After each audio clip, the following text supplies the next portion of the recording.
여러분, 솔로몬이 여호와의 성전과 왕궁을 짓고 나서 하나님이 찾아오셨어요.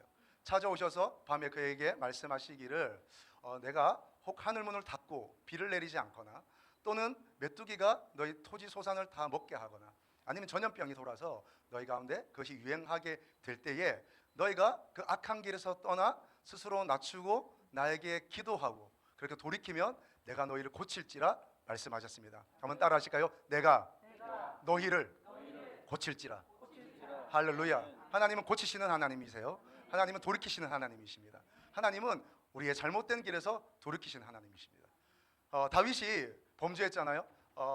그 우리아의 아내 밧세바를 범하고 그가 잘못한지도 알지 못한 채 그냥 그렇게 있을 때에 하나님이 나단 선지자를 보내셨습니다. 그 나단 선지자를 보내셔서 네가 빼앗았느냐 그리고 죽였느냐 내가 행한 대로 너에게 갚아주겠다 말씀하실 때 다윗이 마음에 찔림이 있었습니다. 그리고 내가 범죄했습니다 고백했더니 하나님의 나단 선지자를 통해서 내가 그 죄를 용서하겠다. 그리고 네 당대에는 내가 벌하지 않겠다 하나님 말씀하셨어요. 그리고 돌이키는 그 다윗에게 하나님이 용서함을 평강을 주셨습니다. 하나님은 어떤 하나님이세요? 하나님은 돌이키시는 하나님이십니다. 하나님은 죄악에서 하나님은 잘못된 길에서 하나님 우리의 실수와 과거와 상처에서 돌이키시는 하나님인 줄로 믿습니다. 이 은혜가 있기를 축복합니다. 여러분 요즘에요 대학로에 가면 예전과는 분위기가 많이 다릅니다. 예전에는 막 연극도 많이 하고 거기 활발한 청년들의 활동이 있었는데 요즘 연극이 많지 않습니다. 극장도 많지 않고 연극을 하지 않는다는 것은 극장이 없어진다는 것은 무슨 뜻일까요? 돈이 안 된다는 얘기죠. 그러다 보니까 문화도 줄어들고 청년들의 꿈도 그리고 자기들의 어떤 꿈과 달란트도 많이 사라지는 이런 시대가 되었습니다. 이제 연극도 사라질 뿐만 아니라 여러분 연극이 점점 주니까 어떤 일이 일어날까요? 연극이 주니까 당연히 기독교 연극도 잘 올라가지 않겠죠. 그렇습니다. 기독교 연극도 많이 줄었어요. 그런데 그 중에 지금 3년째 기독교 연극을 올리고 있는 연극이 하나 있습니다. 리턴이라는 연극입니다. 이 리턴이라는 연극, 제가 잘 아는 전도사님의 그 일대기를 회심의 이제 과정을 연극으로 잘 만들어서 이렇게 지금 일주일에 한 번씩 올리고 있습니다. 너무 귀한 일인데 감사한 일이죠. 그 전도사님이 원래는 어머니가 야채 장사를 하시는데 거기서 자기가 일을 하다가 어떻게 좋은 기회가 와서 큰 뷔페 식당에 납품하기 시작한 거예요. 그러면서 여기저기 연결이 되고 이분이 이제 돈을 만지기 시작했습니다. 돈을 만지니까 돈을 통한 많은 또 유혹이 있겠지요. 여러 가지 유혹과 타락에 빠지게 됩니다. 그러다가 이분이 어떻게 됐을까요? 많은 것 다 잃어버리고 사람도 잃어버리고 그리고 자기의 건강도 잃어버리게 됩니다. 사고가 나서 병원에 입원할 수밖에 없는 이런 상황 속에서 그가 하나님을 만나게 돼요. 그리고 하나님이 그에게 찾아오셔서 다시 기회를 주십니다.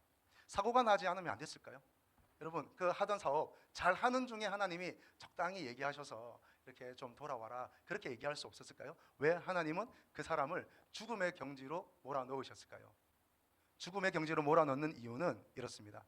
다시 살리기 위함입니다. 정말로 살리기 위함입니다. 진짜로 살리기 위함입니다. 살아있으나 살아있는 것처럼 보이는 삶이 아니라 진짜 살리려고 그 영혼을 돌이키시는 겁니다. 오늘 본문에도 그런 이야기들이 있습니다. 자 보니까 여러분 오늘 27절 말씀 먼저 읽음으로 시작하겠습니다. 27절입니다. 믿음으로 애굽을 떠나 왕의 노함을 무서워하지 아니하고 곧 보이지 아니하는 자를 보는 것 같이 하여 참았으며. 아멘. 오늘 이 세 절 말씀 가지고 세 가지로 나눌 텐데요. 먼저 믿음은요 잘못된 과거, 잘못된 상처, 잘못된 아픔으로부터 하나님은 돌이키세요. 잘못된 우리의 그 얽매임으로부터 우리를 우상으로부터 떠나게 하는 것이 바로 믿음입니다. 제가 대학 다닐 때 길을 가다가 큰 길을 가는데 왕복 8차선의 큰 도로에서 거동이 불편한 한 할아버지가 이렇게 무단횡단을 하시려고 횡단보도까지 가기는 너무 힘들고 불편하니까 그 중앙선을 향해서 무단으로 횡단하시다가 그만 중앙선에서 가시지도 못하고 오시지도 못하고 거기 서 있는 거예요.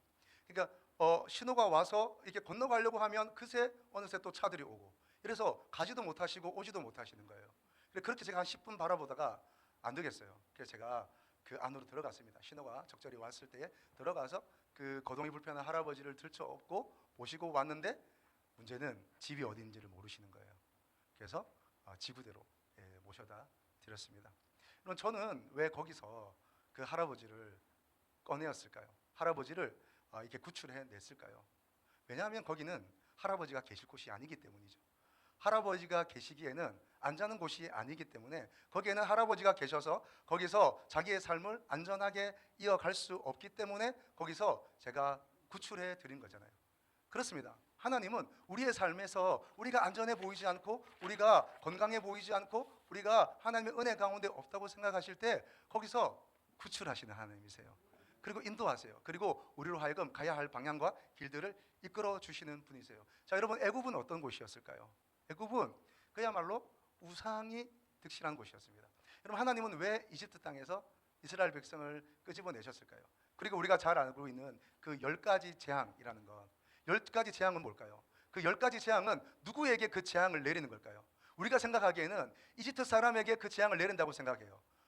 이스라엘 사람들은 잘 보호하시고 그 이집트 땅에 있는 이집트인들은 벌하셔서 그들이 정말 죽음 가운데 놓이도록 그렇게 하는 것이 10가지 재앙이라고 생각을 해요. 그런데 여러분, 사실 이 10가지 재앙의 중요한 타겟은 누구냐?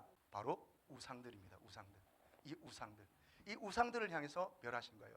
바로가 뭐라 그랬어요? 바로가 여호와가 누구간데 내가 너희를 보내겠느냐 그랬어요. 여호와가 누구간데, 하나님이 누구간데 내가 너희를 보내겠느냐 얘기했어요. 그래서 하나님이 그 말한 대로 갚아주듯이 하나님이 누구신지 보여준 거예요. 그게 뭐예요? 너희들이 그렇게 섬기는 신, 나일강, 개구리, 자연신 이런 것들이 진짜 신이 아니라 내가 참된 신이다라고 보여주시는 거예요. 여호와가 누구간데 내가 여호와 하나님이다 라고 보여주셔서 그 10개의 신들을 향해서 벌을 내리시는 게 이 10가지 재앙이에요. 이집트 사람이 타깃이 아니라 우상들이 타깃입니다. 그리고 이 이스라엘 백성들을 끄집어내십니다. 자, 그러면 여러분, 이것을 우리에게 얘기할 때 이 우상은 무엇일까요? 우리가 우상이라고 생각하면 말 그대로 그냥 어떤 형상이 있는 불상 같은 이런 것들을 우리가 우상이라고 생각하겠지만 사실 그것만이 우상은 아닙니다. 그것은 보이는 우상이고 드러나는 우상이지 사실은 우리 안에, 우리 삶 속에 우리의 생각과 우리의 감정과 우리의 모든 의지 속에 우리가 말할 수 없는 우상을 가지고 있어요. 그 우상은 뭡니까? 하나님의 자리를 대체하는 그 모든 것들이 다 우상입니다. 자, 팀 켈러라는 목사님은 우상을 4가지로 식별하는 방법을 얘기했어요. 자, 4가지 우상을 식별하는 방법 궁금하시죠? 두둥. 자, 말씀드릴게요. 첫 번째는 생각의 내용입니다. 생각의 내용. 여러분, 내가 가진 우상이 뭔가 알기 위해서 잘 생각해 보세요. 내가 혼자 있을 때 아니면 생각의 습관을 통해서 그냥 저절로 흘러가는 생각의 끝이 있어요. 반복해서 습관적으로 하는 생각들이 있어요. 그게 부정적인 생각들일 수도 있고 음란한 생각들일 수도 있고 미워하는 생각들일 수도 있고 계속해서 서운해하는 어떤 그런 생각들일 수도 있어요. 여러분, 내가 생각이 저절로 반복되는 그 생각들, 하나님이 아닌 생각, 그리고 하나님을 찬양하는 생각이 아닌 생각, 하나님을 기뻐하지 않는 그 모든 생각과 그 생각의 끝이 바로 여러분, 그것이 나의 우상인 거예요. 내가 생각을 통해서 그 우상을 섬기고 있는 거예요. 그 미움을 섬기고 있고 그 음란함을 섬기고 있고 그 서운함을 섬기고 있고 그리고 내 욕망과 내 계획들을 내가 섬기고 있는 것입니다. 자, 두 번째는 돈입니다. 돈이 흘러가는 흐름이 바로 우리가 섬기고 있는 것이에요. 여러분, 무엇을 섬기고 계세요? 저와 여러분 무엇을 섬기고 있습니까? 사실 우리가 돈이 흘러가는 흐름들을 보면 내가 무엇을 섬기는지 알 수 있어요. 여러분의 재정의 상당한 부분은 어디로 흘러갑니까? 대부분의 부모님들은요, 아마 자녀에게로 흘러갈 거라 생각합니다. 그만큼 자녀가 우리에게 중요한 존재이고 가장 중요한 것이 바로 자녀이기 때문이에요. 또 어디로 흘러가고 있습니까? 어떤 곳으로 흘러가고 있습니까? 무엇을 구매하는 데 집중하고 있으며 나의 재정은 주로 어디로 흘러가고 있습니까? 하나님 나라라고 말하는데 하나님 나라와 하나님의 영광을 위해서 내 재정은 흘러가고 있습니까? 그리고 하나님 나라를 확장시키는데 내 재정이 흘러가고 있습니까? 아니면 내 욕심과 내 마음과 내 필요를 채우는데 내 재정이 흘러가고 있는가? 사실 여러분, 내 돈이 흘러가는 곳에 사실 거기에 내 신이 있는 겁니다. 마태복음 말씀에 6장 21절에 내 보물이 있는 곳에 내 마음이 있다 그랬습니다. 여러분, 잘 보세요. 내가 마음이 있는 곳에 내 보물이 흘러갈 것 같잖아요. 그래야 정상 아닌가요? 원래 내 마음이 있는 곳에 내가 거기에 마음이 있어요. 그러면 거기에 내 재정이 흘러갈 것 같아 보이지만 사실 주님은 반대로 얘기하시는 거예요. 내 재정이 있는 곳에 내 마음이 있다라고 말하는 거예요. 그러면 내 마음이 어디 있는지, 내가 누구를 섬기는지, 내가 무엇을 섬기는지 알 수 있는 척도는 무엇인가? 내 재정이 흘러가는 방향, 내 재정이 흘러가 있는 곳, 그리고 습관적으로 내 재정이 가고 있는 곳입니다. 여러분, 그것이 우리가 섬기는 바 그것입니다. 세 번째는 무엇입니까? 세 번째는 기도가 응답되지 않고 희망이 꺾일 때 나의 반응이에요. 우리 많이 기도하지 않습니까? 수없이 기도합니다. 부르짖어 기도하고 묵상으로 기도하고 하나님께 요청하기도 하고 많은 기도하는데 여러분, 기도가 잘 응답되시나요? 응답 안 될 때가 많아요. 예. 때로는 그럴 때에 내 반응을 살펴보면 내가 진짜 무엇을 원하고 무엇을 섬기는지 알 수 있어요. 기도가 응답되지 않았을 때 하나님께 모든 주권을 올려드리며 그럼에도 불구하고 하나님을 찬양하고, 그렇게 내 마음이 흘러가는가? 아니면 기도가 응답되지 않을 때 하나님 주무세요? 하나님 살아 계신 건가요? 아, 진짜 하나님이 있나? 아무리 기도해도 소용없잖아. 기도 뭐 해서 뭐해? 이런 식으로 내 모든 마음의 감정의 흐름들이 흘러가는가 우리 잘 봐야 돼요. 기도 응답되지 않아요? 또 누군가를 위해서, 병 낫기를 위해서 막 기도했는데 근데 병이 잘 고쳐지지 않아요? 그때 내 안에 있는 어떤 마음들, 그것이 바로 내가 누구를 섬기고 있느냐, 무엇을 섬기고 있느냐 알 수 있는 것이죠. 자, 한 가지 더요. 뭐가 내 우상을 식별할 수 있는 길입니까? 감정선입니다. 감정선. 감정이 건드려질 때, 내 마음의 감정이 건드려질 때, 여러분, 우리 수많은 감정들을 가지고 있습니다. 분노도 있고 미움도 있고 서러움도 있고 또 시기하는 마음도 있고 많은 감정들이 있는데, 여러분 언제 화가 나세요? 언제 어떨 때 화가 나세요? 사실은 화가 날 때 내가 물음표를 달아보면 그 내가 화가 나는 이유가 바로 나에게 중요한 것이에요. 자, 아무튼 언제 화가 나세요? 여러분, 개인적으로 제가 다 물을 수 없지만 사실 내 마음이 건드려지고 내가 화가 나고 내가 분노가 치밀어 오를 때 사실은요, 그건 나에게 너무 중요한 거예요. 또 중요한 것뿐만 아니라 그것을 넘어 내가 그것을 섬기고 있는 것이에요. 내 우상을 어떻게 식별할 수 있을까요? 내 생각, 그리고 내 물질의 흐름, 그리고 어떤 내 모든 어떤 기도가 응답되지 않을 때, 그리고 내 마음이, 내 감정선이 건드려졌을 때 사실 내가 누구를 섬기는지 드러나는 순간입니다. 여러분, 우리는 이런저런 마음을 많이 얘기하고 고백하지만 사실 모든 것이 진위가 밝혀지는, 드러나는 시간들이 있어요. 여러분, 그때에 정말 지금 믿음 안에 서 계시기를 축복합니다. 예, 제가 말씀 준비하다가 재밌는 이야기 하나 발견했는데, 예전에 제가 우리 신대원 교수님한테 들었던 얘기예요.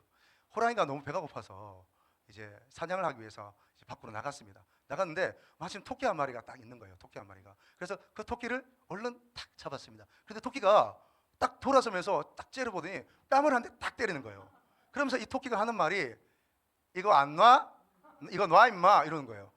호랑이가 이런 경험이 없잖아요. 그래서 너무 당황스러워서 이러고 이 토끼를 놓아주었습니다. 토끼는 갔어요. 가고 나니까 너무 당황스러운 거예요. 땀이 뻘뻘 나고, 이게 뭐지? 와, 이게 뭐지? 그러고 이제 이러고 이제 있는데 배가 고픈 거예요. 그 다음 날 배가 너무 고프니까 앉아 있을 수 없어서 밖으로 나갔습니다. 그래서 또 토끼 한 마리를 발견한 거예요. 그래서 얼른 가서 토끼를 딱 잡았습니다. 그 토끼가 뒤돌아서더니 뺨을 한 대 또 딱 때린 거예요. 그래서 뭐라 그럴게요? 나야 임마 라고 얘기한 거예요. 그래서 너무 놀라고 당황스러워서 한 대 맞고 또 토끼를 보내주고 가만히 이렇게 있다가 정신 차리지 못하고 그냥 멍한 상태로 집에 왔어요. 내일은 반드시 그 토끼가 아닌 다른 토끼를 잡아야겠다. 그리고 이제 다음날 사냥으로 나갔어요. 근데 보니까 토끼 한 마리가 있는데 유심히 관찰했습니다. 어제 그 토끼가 아닌 거예요. 어제 그 토끼가 아닌 거예요. 그래서 색깔이 달라요. 꼬리도 좀 달라요. 또 통통통통하고 더 좋아요. 더 맛있어 보여요. 그래서 얼른 뛰어가서 딱 그 토끼를 딱 잡았어요. 그랬더니 이 토끼가 또 뒤로 돌아 딱 서더니 뺨을 한 대 쫙 때리면서 하는 말이, 소문 다 났어 임마 하는 거예요. 여러분, 겁쟁이 사자 호랑이가 되시겠습니까? 아니면 당당한 토끼가 되시겠습니까? 여러분, 믿음 가운데 서 계시기를 축복합니다. 자, 히브리서 11장 28절 말씀 또 보겠습니다. 28절입니다. 28절입니다. 시작. 믿음으로 유월절과 피 뿌리는 예식을 정하였으니 이는 장자를 멸하는 자로 그들을 건드리지 않게 하려 한 것이며. 아멘. 에스겔 9장에 보면 천사들이 이렇게 내려와서 사람들이 있는데 그 손에 살인하는 무기를 가지고 있습니다. 그런데 그 중에 한 사람이 먹그릇을 가지고, 그 먹그릇하고 잉크를 가지고 사람들의 이마에 표시하기 시작하는 거예요. 표시하기 시작하는데 그 표시는 뭐냐면, 표시가 있는 사람은 죽이지 말도록 명령을 받았습니다. 그래서 표시된 사람들은 살려주는 겁니다. 그런데 그 반대로 계시록 말씀에 보면, 계시록에는 표를 주는데 그 표를 하나님이 주신 게 아니라 용이 주는 거예요. 용이, 그 짐승이 주는 겁니다. 그랬더니 그 표를 받는 사람은 어떻게 됐을까요? 그 표를 받은 사람은 다 둘째 불못 유황불에 빠지게 되는 겁니다. 자, 죽임을 받게 되는 표이든 아니면 죽음에서 살아나는 표이든 하나님은요 어떤 표식을 우리에게 주세요. 그리고 그 표식 때문에 살기도 하고 그 표식 때문에 죽기도 해요. 여러분, 사는 표식을 받으시기를 축복합니다. 그 표식이 있어요. 그 표식을 줄 때 살기도 하고 죽기도 하는데, 중요한 것은 하나님이 그 어려운 순간에서 어떤 표식을 통해서 살아나게 한다는 거예요. 자, 28절 말씀 다시 보세요. 믿음으로 유월절과 피 뿌리는 예식을 정하였으니 이는 장자를 멸하는 자로 그들을 건드리지 못하게 하려 함이라. 여러분, 예수님의 보혈로 여러분 모든 죽음의 영이 떠나가기를 축복합니다. 우리 보혈로 발려져 있어야 돼요. 주님의 보혈이 우리 마음의 인방과 솔주에 발려져 있어야 우리가 살 수 있는 것입니다. 여러분, 그 예수님의 보혈이 표식이 되는 거예요. 우리가 사느냐 죽느냐, 우리가 능력 가운데 사느냐 능력 가운데 살지 못하느냐, 마지막 주님 오실 때에 저 천국에 들어갈 수 있느냐 없느냐, 사실은 그 보혈의 표식에 달려 있어요. 그 보혈의 피가 발라져 있는 사람이 예수님의 보혈의 값대로 살게 되는 것입니다. 여러분, 주님 다시 오실 때에 너 보혈의 피가 없네? 이런 정말 상상할 수 없는 얘기를 듣지 않으시는 저와 여러분 될 수 있기를 바라요. 여러분, 피가 하는 두 가지 역할이 있어요. 피가 하는 두 가지 역할. 첫 번째는 씻는 겁니다. 씻어요. 씻어줍니다. 피가 이집트 땅에 있었던 그 사람들, 우상을 섬기며 하나님이 아닌 다른 것들을 섬기며 살았던 그 그들의 죄를 씻어줬어요. 그리고 오늘 우리의 모든 죄를, 우리도 이스라엘 사람들처럼 우상을 섬기고 내가 원하는 것들을 섬기고 내가 원하는 그 감정을 따라 살았던 모든 사람들을 다 씻어줍니다. 자, 두 번째, 그 피가 하는 중요한 역할이 있습니다. 그게 뭐냐면 보호하는 것입니다. 보호하는 것. 첫 번째는 씻음이고요, 두 번째는 보호입니다. 보호하는 것입니다. 자, 다시 한번 28절 말씀 보세요. 자, 장자를 멸하는 잘로 그들을 건드리지 않게 하려 한 것이며 보호하는 것입니다. 장자를 건드려요. 우리의 마음을 건드려요. 우리의 가정을 건드립니다. 여러분의 삶을 건드립니다. 여러분의 미래를 건드립니다. 사단은요 절대 여러분을 가만히 놔두지 않습니다. 절대 여러분의 가정을, 여러분의 미래를 절대 가만히 놔두지 않습니다. 믿음이 있으십니까? 여러분의 믿음을 절대로 가만히 두지 않습니다. 여러분, 어떤 헌신이 있습니까? 여러분, 무슨 사역을 하고 있습니까? 그거 잘할 수 있도록 사단이 절대로 가만히 두지 않습니다. 자녀를 위해서 계속 기도하십니까? 그 자녀가 기도하는 대로 잘 자라나서 또 미래 가운데 밝은 하나님의 인도 가운데 있게 하도록 사단은 절대 가만히 두지 않습니다. 어떻게 해야 될까요? 대적해야 되는 겁니다. 대적할 뿐만 아니라 오늘 우리의 가정을, 내 삶을, 내 마음을, 우리의 자녀들을 보혈의 피로 덮어야 되는 거예요. 여러분, 보혈의 피로 덮여지기 축복합니다. 여러분, 그런 경험 하셨어요? 요즘 저희가 보혈 기도하고 있는데 여러분, 어떤 마음이 굉장히 불편한 마음이나 이런 마음들이 막 올라올 때 이거 내가 주체하기 어려울 때가 있잖아요. 그래서 뭐 이런 생각도 해보고 저런 생각도 해보고 뭐 큐티도 해보고 하는데 이 감정이 오히려 더 말씀 묵상이 그쪽으로 더 막 흘러가. 뭐 그럴 때가 있어요. 여러분, 그런데요, 그런 경험 해보셨어요? 그럴 때 여러분의 마음을 주님의 보혈로 덮어보세요. 그럴 때에 마음이 정리되는 걸 경험하게 될 거예요. 여러분, 마음이 혼란스러우세요? 그리고 어떤 대상이 너무 미워요? 그럴 때 주님의 보혈을 덮는 거예요. 주님 축복합니다. 주님의 보혈로 덮습니다. 여러분, 그렇게 할 때에 여러분 모든 어둠의 영들이 심어놓았던 악한 일들이 풀어지고 회복되는 것을 경험하실 겁니다. 여러분, 보혈이요 씻는 것이고요, 보혈은 덮는 것입니다. 그리고 보호하는 것입니다. 이 은혜가 있기를 축복합니다. 여러분, 로마서 지난번에 우리가 공부했는데, 자, 또 시험 치겠습니다. 로마서 우리가 공부했는데 로마서에는 모든 인류를 두 종류의 인류로 구분해요. 두 종류의 인류로 구분합니다. 벌써 여러분 긴장하시는 영역이 모르신다는 것이 느껴집니다. 두 종류로 구분돼요. 자, 한 종류는 누구일까요? 또 그리고 한 종류는 누구일까요? 로마서에서는 두 종류로 얘기하는데 한 종류는 누구냐면 아담 안에 있는 사람입니다. 한 종류는 어떤 사람일까요? 그리스도 안에 있는 사람입니다. 모든 인류들은 다 아담 안에서 출발했습니다. 그래서 아담 안에 있는 사람이지만 이제 예수 그리스도 안에서 그 십자가의 죽으심과 부활의 능력을 통해서 그리고 다시 오실 예수님을 믿는 그 믿음 안에서 우리는 어떤 사람이 되었습니까?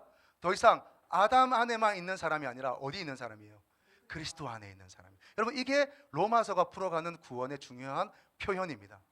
아담 안에만 있는 사람에게는 그 아담으로 말미암아 저주와 죽음과 사망과 질병과 고통 속에 놓이게 됩니다. 그런데 여러분, 그것에서 출발했다 할지라도 그리스도 안에서 다시 태어난 사람은 어떻게 됩니까? 그리스도 안에서 생명과 능력과 은혜를 얻게 되는 것입니다. 여러분 그리스도 안에 속하기를 축복합니다. 어린 양의 보혈로 덮는 거예요. 어린 양의 보혈이 저와 여러분의 임방과 솔직에 분명하게 발려져 있고 보혈로 덮여지기를 축복합니다. 매일 보혈로 덮으세요. 할렐루야. 그래서 아담 안에 있는 삶의 모양들이 나를 통해서 올라올 때마다 그리스도 안에서 보혈로 덮음을 말미암아 여러분 그리스도 안에서의 삶이 날마다 풀어지시기를 주님의 이름으로 축복합니다. 아멘. 그리스도 안에 있는 거예요. 자, 한 가지 더 보겠습니다. 29절입니다. 29절 말씀 같이 읽겠습니다. 믿음으로 그들은 홍해를 육지같이 건넜으나 애굽 사람들은 이것을 시험하다가 빠져 죽었으며. 아멘. 여러분 자유주의라는 것은 자유주의 신학이 있는데요. 성경을 그냥 인간의 이해할 수 있는 수준에서만 받아들이는 겁니다. 뭐 예수님의 기적이라는 것도 마찬가지고 구약에 일어났던 많은 기적들, 특별히 대표적인 예가 홍해에 대한 논쟁들이 있는데 홍해라는 말이요 불다라는 뜻인데 갈대라는 뜻이 있습니다. 그래서 자유주의 학자들이 그 홍해를 건넜다는 말을 갈대밭을 지나갔다라는 말로 바꾸어서 인간적으로 이해하려고 하는 시도들이 있습니다. 이게 자유주의라는 거예요. 성경을 난도질하는 거죠. 자, 그런데 이것들이 사실상 많은 교회들 안에 퍼져 있기도 합니다. 특별히 미국에도 이런 일들이 있거든요. 자, 이제 그래서 어느 날 이 자유주의에 영향을 받은 선생님이 성경 얘기를 하다가 그 홍해는 사실 바다를 건너간 게 아니라 바다를 마른 땅으로 지나간 게 아니라 얕은 물가에 있는 갈대밭을 지나간 거야 라고 얘기를 했어요. 그래서 얘들아 생각해봐. 어떻게 그 수많은 사람들이 바다를 건너갈 수 있겠어? 마른 땅으로. 그건 있을 수 없는 일이지. 갈대밭을 지나간 거야. 얕은 물 위를 지나간 거야 라고 얘기했더니 한 지혜로운 학생이 이렇게 얘기했어요. 그러면 선생님 그 뒤에 따라오던 그 수많은 이집트의 군대도 그 갈대밭에 다 수장된 건가요? 그게 더 기적 아닌가요? 라고 얘기를 한 거예요. 여러분 그렇습니다. 여러분 우리가 믿고 있는 것은 너무 인간적으로 풀려 하면 안 되는 거예요.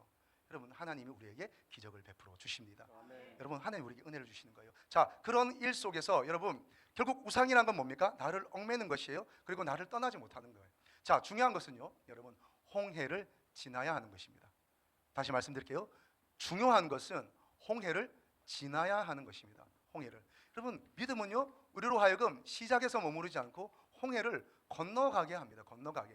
자, 제가 질문 드릴게요. 자, 어떤 사람이 이 이집트에서 사는 것이 우상과 이 이집트에 사는 이 노예의 삶이 나를 자유롭지 못하게 하고 그리고 하나님을 바라보지 못하게 하는 것을 깨달았어요. 아, 여기는 죄악이 득실거리고 여기는 하나님의 나라가 아니구나 깨달았어요. 그리고 어린 양의 보혈을 취해서 임방과 솔지에 발라라는 말씀을 듣고 그리고 그 집 임방과 솔지에 바르고 어린 양의 고기도 쓴나물도 먹었어요. 그런데 출발하지 않아요. 어떻게 생각하십니까? 자, 그런데 그게 출발했어요. 출발했는데 홍해 앞에서 더 이상 홍해를 건너지 않아요. 이런 사람은 어떤 것일까요?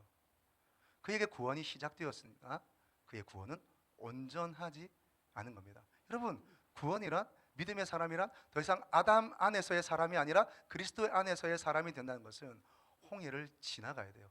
그 홍해가 뭔가요? 그 홍해는 내가 그 이집트에서 살았던 내가 그 죄악 가운데 살았던 그 모든 삶을 끊어내는 바다입니다. 그리고 내가 그렇게 나를 지배했던 것들 내가 그렇게 좋아했던 것들 얻어맞으면서도 그것이 주는 뭔가가 있기 때문에 그 짜릿함 때문에 그것을 향해서 내가 따라갔던 그것들이 바다에 수장되는 것이 바로 이 홍해인 거예요. 여러분 홍해를 건너가시기를 축복합니다.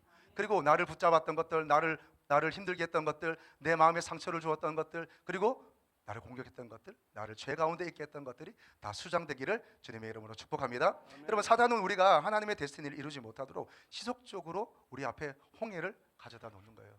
자, 여러분 믿음이 홍해를 건너가게 하는 것입니다. 그럼 말씀 조금 더 볼게요. 29절 말씀 보세요. 자, 주어가 바뀝니다. 주어가 29절 말씀 보세요. 자, 믿음으로 누가요? 그들은. 자, 그 전에는 누구였을까요?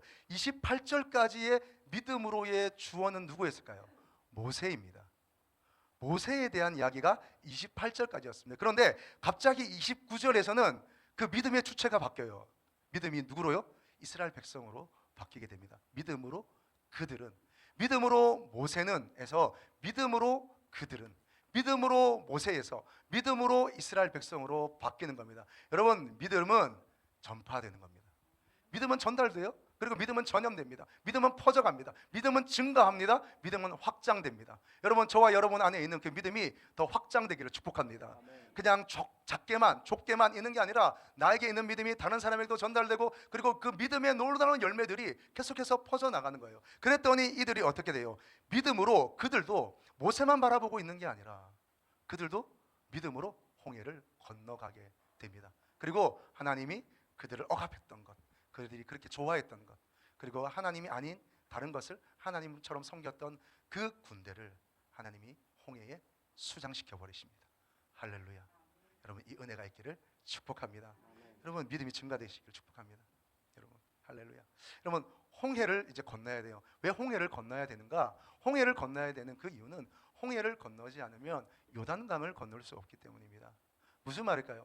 요단강이 말하는 의미가 있고요, 그리고 홍해가 하는 의미가 있습니다. 여러분, 홍해와 요단강의 차이가 있습니다. 여러분, 일어나는 일도 비슷하고, 물이 끊어진 것도 비슷하고, 마른 땅으로 걷는 것도 비슷하고, 그리고 모세나 여호수아라는 지도자에 의해서 세워진 것도 일이 일어난 것도 비슷해 보입니다. 그러나 요단강과 홍해의 차이가 있어요. 홍해는 과거의 바다입니다. 요단강은 미래의 강입니다. 홍해는 죄악을 끊어내는 바다입니다.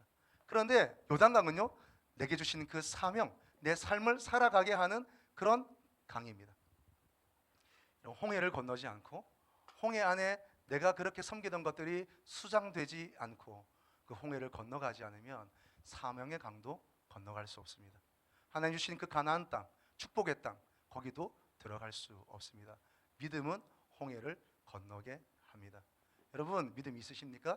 그 믿음으로 여러분 홍해를 건너버리기를 축복합니다. 끊어버리세요. 더 이상 그거 밀어두지 마시고 자꾸 내 안에 있는 그 어떤 것들을 자꾸 가져가지 마세요. 여러분, 자꾸 묵상하면 커지는 것 아시지 않습니까? 여러분, 보혈로 덮으세요. 묵상한다고 되는 게 아니에요. 생각한다고 되는 게, 내 합리화를 내세운다고 되는 게 아니에요. 그걸 보혈로 덮으셔야 돼요. 그리고 끊어내셔야 돼요. 끊어내고 사명의 자리로, 훈련의 자리로 더 들어가야 하겠습니다. 할렐루야. 더 나아가시기를 축복합니다.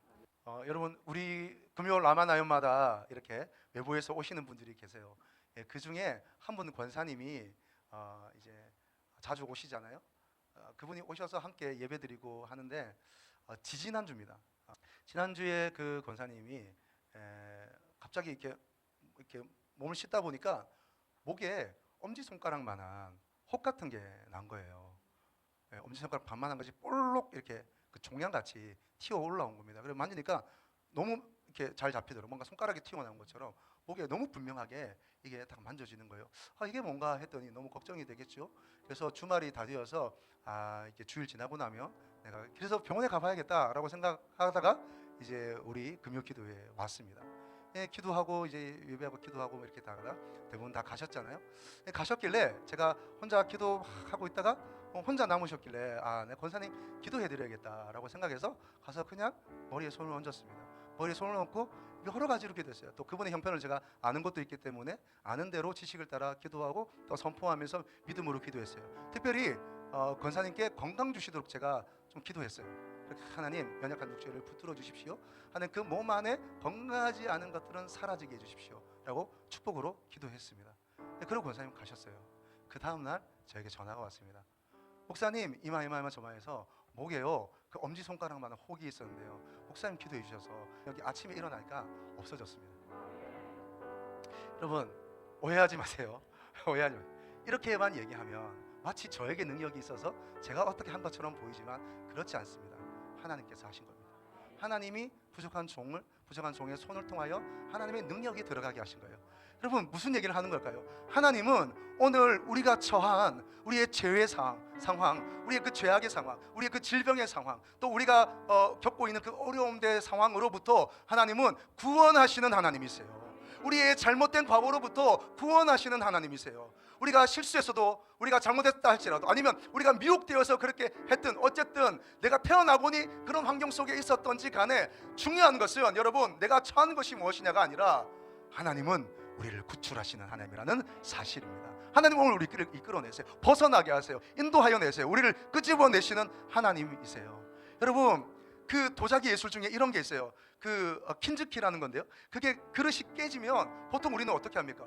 그 그릇이 망가져서 그냥 대충 어떻게 쓰다가 버리거나 아니면 많이 깨지면 그냥 우리가 버려버리잖아요. 그런데 킨즈키라는 그 예술 작가가 그 깨진 그릇을 가지고 금과 여러 가지 용액을 묻혀서 금빛으로 그 그릇들을 깨진 그릇들을 잘 바르는 거예요. 접착하는 겁니다.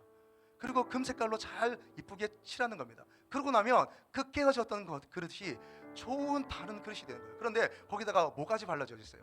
금까지 발라져 있으니까 그 그릇이 깨지기 전, 아니 구입하기 전보다 더 훨씬 값진 그릇이 되는 겁니다. 여러분, 하나님은 이런 하나님이세요. 우리 삶이 비록 깨졌다 할지라도, 우리의 삶이 때로는 내 실수로 인하여서 망가졌다 할지라도, 내 삶이 내 죄악으로 말미암아 정말 어둠 가운데 있다 할지라도, 여러분, 소망은 여기 있습니다. 하나님께 있습니다. 할렐루야. 하나님은 구원하시는 하나님이세요. 하나님 구출하시는 하나님이세요. 오늘도 우리의 잘못된 과거로부터 하나님은 이끌어내십니다. 벗어나게 하십니다. 여러분, 이거 믿음으로 취하시기를 주님의 이름으로 축복합니다.